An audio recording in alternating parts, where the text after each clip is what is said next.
వెన్నెల వైష్ణవిలను పార్కులో చూసి ధార అయితే మాస్క్ వేసుకొని వెళ్ళి వాళ్ళిద్దరి గురించి అడుగుతూ ఉంటుంది. అసలు ఇంతకు మీరెవరు అని చెప్పి వైష్ణవి అయితే ధారాని అడుగుతుంది. నేనెవరోలే, అయినా మీరిద్దరూ ఒకేలా ఉన్నారేంటి, మీరిద్దరూ ఒకేలా ఉన్నారని మీ ఇంట్లో వాళ్ళకి తెలుసా అని చెప్పి అడుగుతూ ఉంటుంది.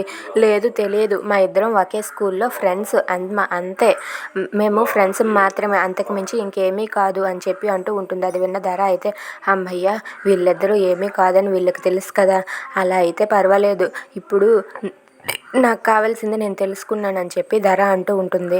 అయినా ఇంతకీ మీరెవరు అని చెప్పి వైష్ణవి అయితే ధారాని అడుగుతుంది. అది విన్న ధార అయితే ఇది ఖచ్చితంగా వైష్ణవియే అయ్యే ఉంటుంది, లేనిపోని క్వశ్చన్స్ వేసి నన్ను తినేస్తుంది అని చెప్పి ధార అయితే వైష్ణవిని చూసి అనుకుంటూ ఉంటుంది. అసలు మీ అమ్మ మీ నాన్న ఎవరెవరో మీకు తెలుసా అని చెప్పి అంటే ఇంతలో వెన్నెలా చెప్తూ ఉంటే ఆగు, అసలు మీరెవరు, ఇవన్నీ మీకెందుకు, ఇక్కడ నుండి వెళ్ళిపోండి అని చెప్పి వైష్ణవి అంటుంది. If you like this video please like, share and subscribe.